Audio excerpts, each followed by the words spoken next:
Secretary will call the meeting to order. Pledge allegiance to the flag of the United States of America, and to the republic for which it stands, one nation, under God, indivisible, with liberty and justice for all.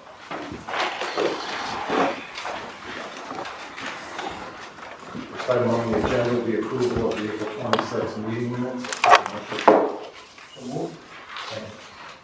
Motion and second. Any questions? Okay. All in favor?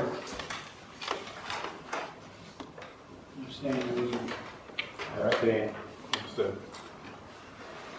Next item, the May 3rd designer interview discussion and results. I don't know how many of you were on the call and phoned in. It was definitely interesting and eye-opening. It's a good way to spend the morning. I think there were 3 excellent candidates, and if anyone on that committee wants to speak on it, or the gentleman from Colliers, if you want to speak on that process. I think that at the end, the district received a very good architect. It went as, in terms of the meeting, as they typically go. I don't really have much else to comment on. I really would defer to the other DSP members for their thoughts. It was very different. You know, expecting that they would really listen more to you, and I found that they really didn't listen until the very end. Because at that point, a couple of them said, we'll go with the district, what they requested. So, because it was down to 2, and then they changed their votes. So, you know, it was very eye-opening. It was very interesting, and each person on their panel you could tell their, I don't know, their individual things. You know, some of them didn't say a word, the whole thing, and other ones we had, you know, Mary Happy, who you know, the lady who was bubbly and Barbara Hanson. Yeah, and one gentleman who tried to spin the whole thing every time. For each one, actually. So it was fascinating to watch all the different plays, all the different plays. Mm-hmm. So we ultimately ended up with AI3. What I will say is, and I would thank Beth, George, and Lincoln. I think the interests of this committee were definitely relayed properly in an excellent manner in the questions that came out. AI3 was the selection. Mm-hmm. 16-member panel, 13 MSBA. Yeah, and at the end there were a couple who were missing this time, that were there the first time, so it was actually probably 14. It was probably 14. The only thing I'd like to add briefly is that, so John and I had a conversation the other day regarding the possible contract and town council's input on it. I had a conversation yesterday about it, and one of the part of that conversation, unrelated, that I thought was meaningful to me was John saying that regardless of who the architect is, the designer is that we have, part of their charge is to design the building within a framework and a dollar amount that we, the committee, want. And so, and so if the dollar amount is X, then part of their charge is to design to X, period. So I know that conversation helped put my mind at ease a little bit afterwards. All right. And seeing no further discussion on that, we'll move on to the next agenda item, which would be the contract for AI3. So, Mr. Vice Chairman, I am in receipt of a draft copy of AI3's proposal as of about 2 hours ago. I have it up on the screen here. I can share it with you with your permission, or if you prefer to have me distribute it and have you review it ahead of time and have another meeting, it's up to the committee. So I won't go any further unless. if you object, I won't share it, but just in light of the fact that it's only just been received and hasn't been distributed to the group. But if you'd like to go through it, I'd say let's do it. All right, I mean, I think that would probably be get a basic presentation, and we'll get a feeling if people want a paper copy, and have some time to go over it. We'll decide that as a committee if you want to just give it. Yeah, okay. So as of our budget for basic services for this project is $540,000. And as you'll see here, if I can zoom in here, it's a little blurry. So AI3 is proposing that fee of $540,000 for their basic services. That includes architectural and engineering services. So they are on budget as of this draft of the proposal. I'm going to scroll down and we'll go to the category of extra services, and I'm just going to highlight what those extra services are. We are anticipating a site surveyor. I know it's hard to see, but they're proposing $36,300, and we are, just bear with me one sec here, geotechnical services. They are proposing $22,900. Hazmat inspection and surveying, they're proposing a fee of $2,200. Traffic study, they're proposing $16,940. Environmental site assessment, they're proposing $54.45. Wetlands delineation, $54.45. Soil characterization, $63.80. Just keep going here.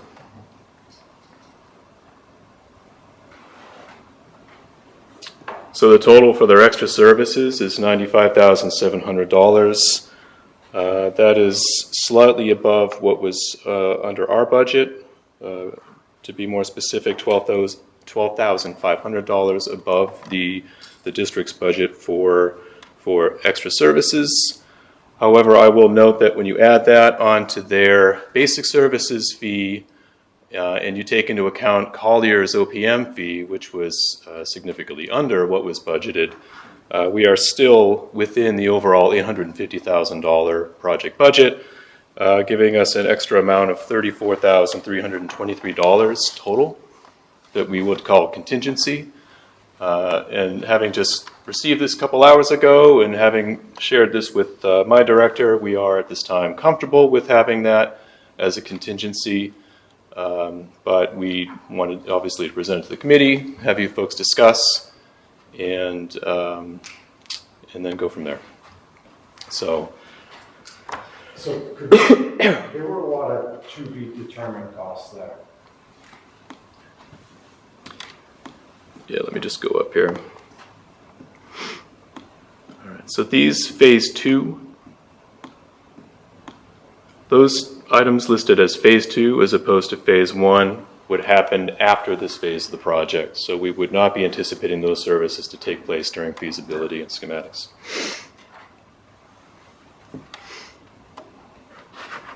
So under the contract, those are the amounts, or those are the upper limits for the additional? These are the amounts they're proposing.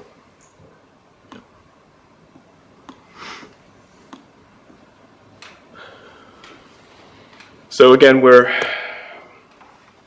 within the overall budget of $850, and just to recap, AIA3's fees for their basic services are right on the district's budget of $540,000. Again, slightly over in the extra services categories based on the proposals that they've received from their various consultants. Again, in the amount of $12,500 over. So I'll just kind of reiterate, as a whole, we're still $34,323 under the overall feasibility budget for the project, taking into account that the OPM, their fee, our fee, is lower than what was budgeted for. So, again, Collier's is comfortable with a $34,000 contingency. Again, I would open up to the committee for discussion prior to going to a vote to proceed forward with this. Excuse me, you preempted the whole conversation with this, that this is a draft. It's a draft, yep. Just I see a lot of numbers, I mean, phase 1 hazardous material, that seems very, very light. but to look at the entire building, only $2,000, 2,200. I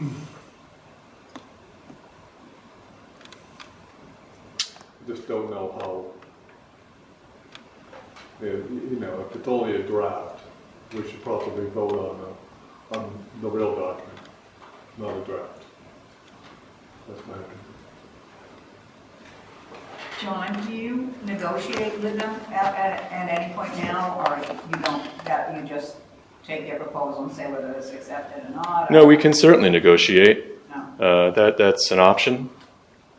And again, we're as an OPM, we're comfortable with this amount, and it's relatively standard. This is a boilerplate contract. We're not concerned about this draft as written. Okay. So we are well within our right to go back and ask for a reduced fee. However, you know, we're not above budget. So Okay. Yeah. And that's your job. Right? That's your job. to stay within budget, yeah. Well, I mean, to, Yeah. to look at it and see if that was Right. if that's acceptable. And Right. stuff. Yep. I'll open it up to the committee and anyone else with comments, questions, concerns. I think Lincoln just mentioned, I believe what he said is that town council has looked at the boilerplate, obviously not this part of it. Would it make sense to send the whole thing back home with the pricing, or does the pricing not really matter in what the town I council? mean, in terms of their legal feedback, I don't think the pricing matters, in terms of the pricing. I know John just said he got this 2 hours ago, we just got town council's feedback 3 hours ago. So I can review that with the committee and happy to, you know, provide that feedback now or later. I So, just- in brief. We have a deadline too that we want to do. We talked about that the last meeting. Right, we did fall behind by what, a month? Well, we want to meet, May 18th is one of our dates that we talked about at the last meeting. Yeah, we had targeted the 18th to have the contract finalized. Yeah. Yeah. All right, would there be any objection to voting it by the committee? I object to voting, I'd like to look at it honestly. I want to hear what town council has to say about it. All right, do you want to make that motion? I would make a motion to not vote on this contract as of now until we are able to get at least an email copy of it, and then also hear what town council has to say about, I mean, we had issues in the last one. That, I know we're not supposed to, but we were able to address some of the issues. I don't know if that's not part of my motion, but. All right, we have a motion, do we have a second? Second. We have a motion and second. All in favor, We have discussion. discussion, yes, open the discussion. So, did you say you had some information on town council? Yes. The only thing I'm concerned about, when we listen to MSBA, they have strict rules about how the contract has to be. And I know the last time they refused some of our town council's suggestions. They said, no, it can't be that way. So you have some information that would be helpful, I think, before we do any vote, I'd like to hear. So overall, and I know John and I communicated earlier, and John Bates, and he had indicated that similarly to the owner's project manager contract, that MSBA does not look kindly, or perhaps ours, I don't know, and I think your words were, I'm not sure what they were, but basically, you know, it does not look kindly on amendments. So, and certainly the town council understands that as well. Her feedback was the following. Number one, in section 3.9 of the boilerplate, and again, I don't know if what is in front of us here is the boilerplate except for the numbers, it sounds like it is, but in the boilerplate, I don't know if you have that. In section 3.9, she had a concern regarding approvals of the owner are not within the sole discretion of the owner, cannot be unreasonably withheld, delayed, conditions are denied. Regarding section 6.3.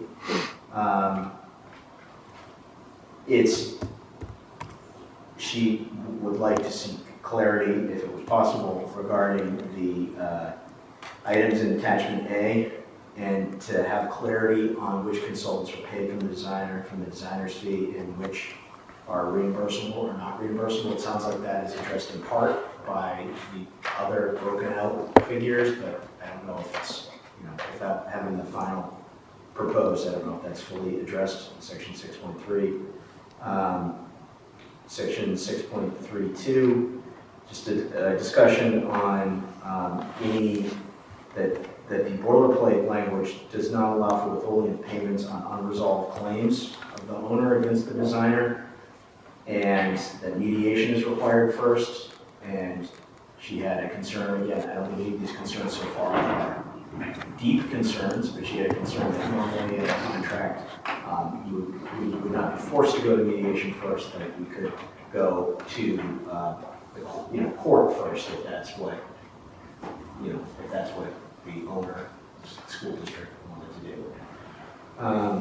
Regarding section 6.62, there's a discussion on, she had a discussion on that if there's a substantial increase in the designer's basic services, and the designer and owner can't agree to the services, then the owner must pay the designer the quote maximum amount the owner believes should be paid, but the designer reserves the right to pursue the claim. So, as she says, the rationale for that is to avoid delays, but that this provision does commit the owner to pay a reasonable amount, and that the designer disagrees with what a reasonable amount is, they could have some recourse, and she has a concern about that. Regarding section 73.5, designers committed to only one public meeting during the feasibility study phase and would be able to charge extra for additional public meetings. So that was a concern of hers. I know it may be a concern of members of the committee, but that was a concern that she raised. We see that? Sorry? Which section was that? Sorry, I missed it. Section 7.3.5. 7.3.5. Sorry. Can we stop and talk about each section as a region? Sure. So with that 6.3 that you just read concerning that portion, that's what's kind of concerning to me is it's being a draft, because it's talking about the fees per line item. And this is just a draft. We had this as a final proposal, then we're pretty much locked into the numbers, but if it's stated as a draft, these numbers were bonded to the maximum number. And if it's only a draft, they have an opportunity to go back and change those numbers. And then we would be obligated to pay them. You're saying basically to change those numbers to address our concerns over certain things that our councils. I'm not saying they need to change them at all, I'm just saying they need to finalize the document to be a true proposal. Just as a clarification. It's still a draft form. Yeah. John, so, it's a draft, but what makes it a final? Yeah, authorization by the committee, So a vote of you're approval. just gonna look at a draft. Yeah, and so- then say, we agree with the draft, and then it becomes the final. Yeah, it's not, the term draft in this case is not meant to say they just threw a wag at the numbers, let's say, and they might be accurate, they might not. That's not the intent here. It's a draft only in the sense that it hasn't been executed formally. So it's not, Yeah. those aren't fake numbers, guys, that's what I was trying to say to you too. Those are the real numbers, it's just a draft in the sense that we haven't approved it yet, that's all. So. You're not over budget, within budget. Anyone else? Just if we don't vote it tonight, what's our timeline? Next week. Yeah, seeing that we're probably not going to vote to approve tonight, I think we should continue the momentum, and let's have some time to share the draft with the group, and we'll reconvene a week from today. And that way, although I don't want to waste folks' time, but we do want to keep to that 18th milestone to have the contract executed. So that'll give everyone time to have looked at it, and we can meet again and vote. A couple things I'll just mention, though. Yeah, to Mr. Heinemann's point, yes, these are boilerplate, but they are not intended to be revised or edited. That's generally how they see these documents. If there's specific concerns, as your OPM, I'm more than happy to bring those to the MSBA and discuss them in more detail. In fact, I've already made a call or two this morning about this, just letting them know that we're in this process. We might have some questions. So again, happy to do what I can to make or to clarify any questions that legal counsel has or the committee has. So maybe it'd be a good idea, Lincoln, if you forwarded those, if you haven't already, to John. Absolutely. I'll forward them to the entire committee so that you know what their concerns are. Is there a lot more after this one? Or, Not a lot. okay. I just to, not of deep substance, I think the two key points that she made, and you'll see in this document, you have it shortly, is number one, that the issue regarding indemnification of the town that we've discussed during the owner's project manager contract conversation, and that MSBA had previously said, no, you can't change that, continues to be an issue from the perspective of town council in this contract. I think the calculus there was that nevertheless, the school district and the town want the MSBA money, and so, okay, fine. Regarding that indemnification issue, and she did say that the most important piece is that the definition of owner is less problematic in the boilerplate designer contract rather than the owner project manager contract, who's on the deed, but that it would be important in having a new lease between the schools and town for the quote site, talks about the site, and to be clear that the site is the footprint of whatever renovated or new building would be, and not more of the quote site. So to very clearly define in a lease what the site is, and that that site should be just the footprint of whatever the building is going to be. So those are the two most important things, according to her. I know we have a motion in a second, so we'll get to that. My only concern, and like I said, I did listen to it, is seeing that the designer is only kind of obligated to come to one meeting, and they all basically talk about how much community involvement there is. So that's what, just the feasibility, not the zone. So is that their whole? Public meeting wise, Yeah. Yes. for this phase, that's typical where they would be very active in public engagement would be in the module of the vote process, the public vote process. So they'd be at your disposal throughout that. But there's nothing unusual about the language that's carried in this document. So. Okay, so that's not binding for the whole project. No. That just Right, yeah. All right. All right, so we have a motion and a second to hold off on the vote this evening and push it off until next Tuesday night. We have the schedule on the all in favor of the motion to hold off on the vote? All right, 1, 2, 3, 10, 11. Okay, motion passes. We will meet again next Tuesday, which will be the 17th, to finalize this contract. Deadline of May 18th. Moving on to the next agenda item, monthly budget report. Stand Thank you, Mr. Chairman. This is just the first time that we've seen that I've done these reports, so I wanted to show you them and answer any questions if you have any. I'll explain them if you want to listen. This is the first one that I'm holding up here is out of our Munis system, and this is this is something that you're going to see at every meeting or at least every month anyway. And it has the revenues of the MSBA, so they finalized at 57.74% for this phase of the project. So that works out to $490,790. So if you see that under MSBA reimbursement revenue, $490,790, that's the revised budget.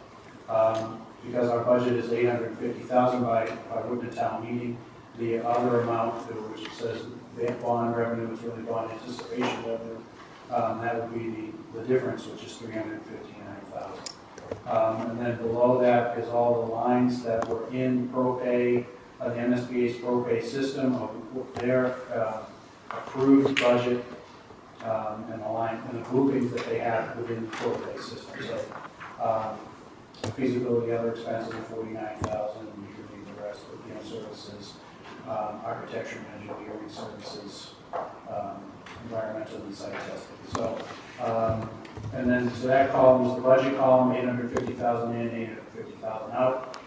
The actual column is what we spent to date, and then which categories they were spent in, and then available budget would be what's left, which is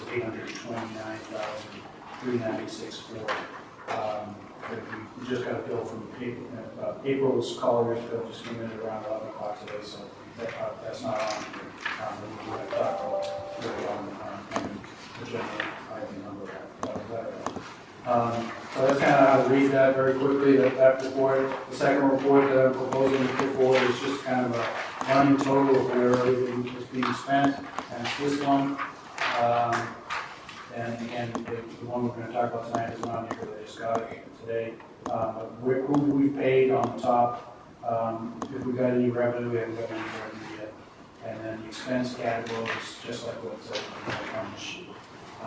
So that's the speed reading version of the budget. And everyone who wants to see something else or need something explained, please let me know now. This is the first time I'm doing it. I can change it now as we go through it. I just have a quick question, this is for you, by the way. Town meeting authorized the district to borrow $850,000. We're only borrowing $359,000. Well, that's, Right, but I'm just saying, theoretically, don't we have another $400,000 or so that we could borrow if we needed to? So technically, our budget isn't $850, our budget is higher. I don't want to think they are that. I had this question before, and I never really got an answer on it, and this is kind of laid it out now. I mean, isn't technically our budget I believe you only get the reimbursement if the project passes. True. That's what, so, no. Good answer. we have to have the $850,000 full amount just in case nothing happens. Right. So that doesn't mean we're going to borrow it. Right. We have to have the authority to borrow, but not actually, but we don't have to borrow. So John, in the next iteration, we need to get some number in there in the revised budget for legal and advertising rate, because obviously, we know it's at least 1,102 at 844. Mm-hmm. So, John, you got one Me, more, John? right? Yes, yep. So, are those going to be reimbursed by the MSBA? Probably. No. So they were going to have. No, that's under, yeah. So we're going to have to cut into something on the ProPay. This is just coming from the MSBA's ProPay system. All right, so that would actually drop out 34,000 down a bit of available funds, right? Yes. Okay. All right. Any other questions about budget format? So. All right, seeing none, moving on. Bond anticipation note discussion. Sandra? Thank you, Mr. Chairman. This is the document that we'll be reading off. It's from our bond person, our new bank fiscal advisor, so it's our financial advisor. So, and I know you're looking up top, and it says $710,000. That is not the amount that we borrow for this project. So what I did was, there's $210,000 of bond anticipation notes that are rolling over, being reauthorized, Hanson's Middle School HVAC. And what I did in order to reduce costs was combine the $500,000 that we are going to borrow based on the cash flow forecast that I received from Mr. Bates, and also the timeline of what we may need to borrow through the next fiscal year. So I combined the $500,000 that we are going to borrow this project with the $210 that's going to be reborrowed anyway, to try to reduce costs. That way it's not two separate borrowers with two separate costs. We combine them all into one. Sometimes when you combine things, the dollar amounts go up, you get more bidders, sometimes you don't, but it certainly reduces costs. So this is the sheet from our financial advisor that gives the details of what's going on with that. And they're going to be sold on May 26th with a date of June 10th. This is the usual way it's done with anticipation notes in municipal sales. You know what ratings call for this? Do they have that or not? Thanks. So we're at, the schools are at AA, what's the rating? It's A-. A minus. We were downgraded a couple years ago.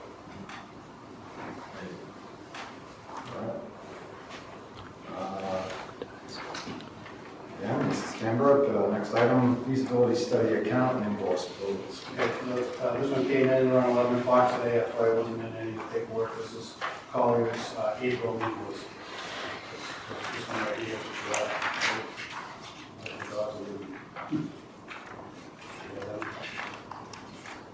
All right, so that would be for Collier's $10,269.78. And 269.78. Motion to authorize. So moved. Motion to authorize payment. Second. All in favor? Unanimous?